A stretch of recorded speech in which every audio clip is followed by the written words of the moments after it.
Greetings, Namo Buddhaya.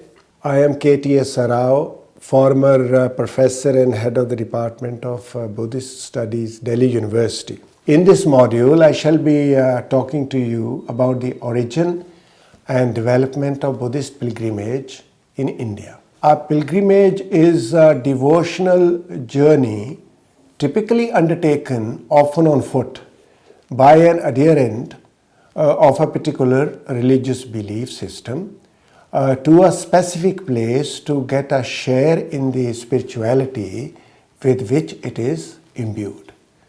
Most of the religious traditions attach spiritual importance to specific sites that are associated with different events in the lives of important personalities of these religious traditions. The place of birth or death of the founders or saints, or to the place of their spiritual awakening, or of their connection, visual or verbal, with the divine, or to locations where miracles were performed or witnessed, or any site that is viewed as being imbued with special spiritual powers. Such sites may be commemorated with shrines or temples that devotees are encouraged to visit for their own spiritual benefit, to be healed or have questions answered, or to achieve some other spiritual benefit. Some research has shown that people who engage in pilgrimage, especially pilgrimage walks, have biological, psychological, social and spiritual therapeutic benefits. The most striking feature of pilgrimage as a physical act is the movement of a pilgrim in earthly space. Thus, if the pilgrimage spot is closer to the residence of the pilgrim, the movement is short term and short distance.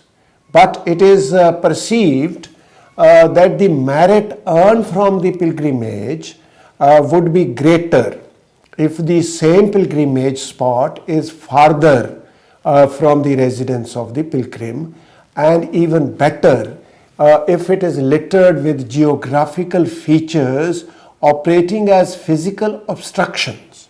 The various geographical features, besides bringing merit to the pilgrim, are viewed as providing protection by warding off hostile forces. Interestingly, the merit accrued from pilgrimage gets enhanced if, besides the long distance and time taken, it involves undergoing and overcoming life-threatening situations.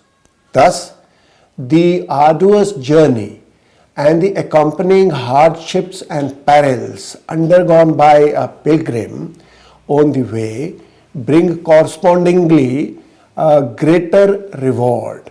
In other words, the spiritual and physical endurance presented by the journey is perceived as directly proportional to merit making and the alleviation of sin. Thus, mishaps, extremities of weather, including sub-zero temperatures, snowstorms, bitter cold and blazing sun, bad roads, devastating landslides, avalanches, flooding, torrential rains, turbulent rivers, swept away bridges, hunger and thirst, dangerous passes over which pilgrims have to pass in high ranges, and occasional attacks by bandits and wild animals are generally seen as enhancing the value and merits of pilgrimage.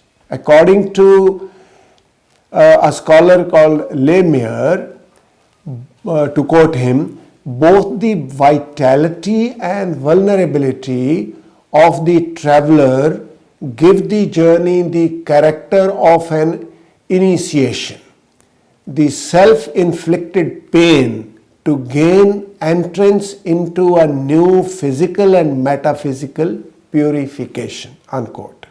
In other words, the natural and man-made hardships are perceived as instruments that help in cleaning the mind and the body of a pilgrim.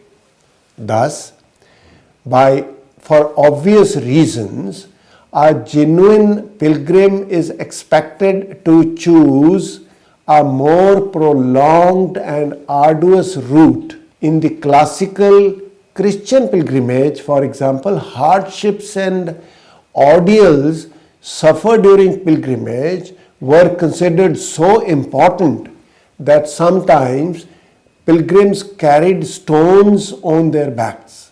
As pointed out by Benjamin Thorpe, Christian pilgrims were expected to travel far barefoot and nowhere pass a second night, and fast and watch much and pray fervently by day and night, and willingly undergo fatigue and be so squalid that iron come not on hair or on nail, unquote. Thus, it is not surprising that considerable distance and extremely difficult accessibility have played an important role in making Mount Kailash a classical pilgrimage destination of Buddhists, Hindus, and the born pilgrims. Since prehistoric times, Indians have viewed water as containing purificatory qualities. Ritual bathing is an integral part of Hindu pilgrimage. However, for the Buddhists, it does not seem to hold much importance. All Hindu pilgrims who make it a point to have a ritual bath even in sub-zero temperatures believe that such a bath brings both spiritual and physical healing. The medicinal, magical, and supernatural properties of the water of holy rivers and lakes is valued so much by Hindus that almost all the returning pilgrims carry home some quantity of the holy water. In fact, the most precious thing that Hindu pilgrims bring with them from a pilgrimage is the holy water for consumption and anointing. Though Buddhist priests are known to use consecrational water occasionally, none of the major pilgrim sites in India has arrangements for ritual bathing. Parikrama is an important component of pilgrimage. It is a religious practice of high antiquity in India, which is performed by passing clockwise around a person of reverence or holy object. It is called pradakshina, to go around keeping the object of reverence on the right. For most pilgrims, the ritual pradakshina is the central activity of their pilgrimage. For some pilgrims, the primary intention of their visit is to venerate the sacred place and to receive the darshan of the Buddha or one of the Buddhist saints. The term darshan means seeing and or having a spiritual communion with the Buddha or the saint who is supposed to be the resident through his relics or in the form of an image, statue or icon in a temple's inner sanctum or in an open air shrine. The rituals followed by the pilgrims while during the pradakshina are prostrations, offerings, and the recitation of mantras, verses, during which they follow the instructions prescribed by the pilgrimage treatises. Parikrama by prostration, Sashtanga Dand Pradakshina, is a powerful way of offering devotion.